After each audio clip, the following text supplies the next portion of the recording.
Full 7.11 Evaluate the following integral integration tan inverse sin 2x by 1 plus cos 2x into dx அப்படின்னு கொடுத்துருக்காங்க.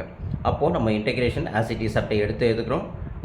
Integration போட்டுட்டு tan inverse sin 2x by 1 plus cos 2x into dx. First நம்ம அந்த cos 2x போது ட்ரிக்னாமெட்ரிக்கில் நம்மளுக்கு என்ன வரும்?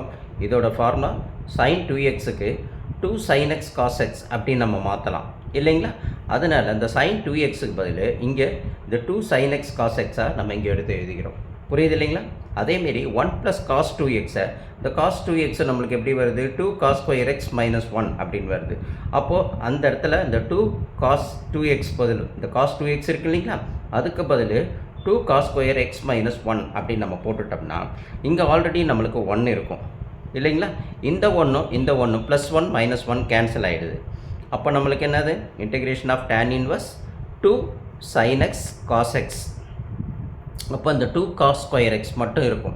அப்போ அந்த 2 cos square x நம்ம ஸ்ப்ளிட் பண்ணி எழுதிக்கிறோம். எப்படி எழுதலாம்? 2 cos x into cos x. cos ஸ்கொயரை தான் cos x cos xன்னு அப்படி பிரித்து எழுதிக்கிறோம்.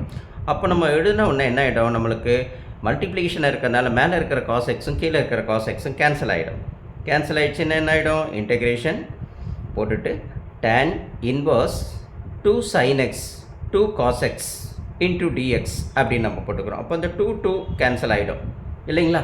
அப்போ 2 கேன்சல் ஆகிடுச்சுன்னா மீதி இருக்கிறது sin x by cos x இருக்குது. அந்த sin x by cos x தான் என்னது? tan xன்னு உங்களுக்கு நல்லாவே தெரியும். அதுக்கு பதில் நம்ம இங்கே tan x நம்ம எழுதிடுறோம் into dxன்னு எழுதிடுறோம். அப்போ இன்டெகிரேஷன் ஆஃப் 1 by இந்த tan இன்வர்ஸ் எப்படி எழுதலாம்? 1 by tan xன்னு எழுதலாம் இல்லைங்களா? அது tan xன்னு நம்ம எழுதியாச்சு into இந்த tan x இங்கே போட்டுடுறோம். அப்போது மல்டிப்ளிகேஷன் இருக்கல இந்த டேனும் என்ன ஆகிடும்? இந்த டேனும் கட் ஆகிடும். அப்போ நம்மளுக்கு இருக்கிறது எக்ஸ் டிஎக்ஸ் மட்டும்தான் இருக்கும். அப்போ இன்டெகிரேஷன் ஆஃப் எக்ஸ் டிஎக்ஸை மட்டும் நம்ம எடுத்து எழுதிக்கிறோம். இப்போது இன்டெகிரேஷன் பண்ண போகிறதுக்கு நம்ம ரெடி ஆகிட்டோம். அப்போ இன்டெகிரேஷன் சிம்பிள் வரக்கூடாது, இந்த டிஎக்ஸ் வரக்கூடாது.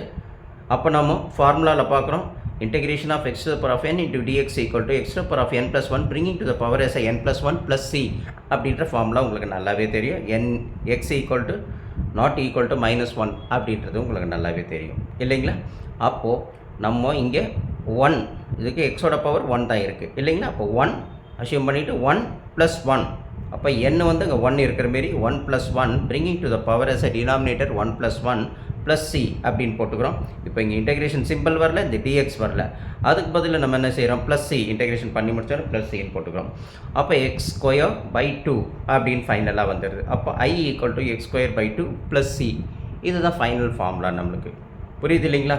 புரியலன்னா ஒரு தடவைக்கு வீடியோவை நீங்கள் இன்னொரு தடவை போட்டு பாருங்கள். போட்டு பார்த்து நீங்கள் அழகாக ப்ராக்டிஸ் பண்ணுங்கள். கண்டிப்பாக உங்களுக்கு ஃபுல் மார்க் கிடைக்கும். கம்பன் ஆன்லைன் கிளாஸை நீங்கள் சப்ஸ்கிரைப் பண்ணுங்கள், லைக் பண்ணுங்கள், ஷேர் பண்ணுங்கள். அப்போ தான் உங்களுக்கு கம்பன் ஆன்லைன் கிளாஸோட அப்டேட் உங்களுக்கு வரும். தேங்க்யூ.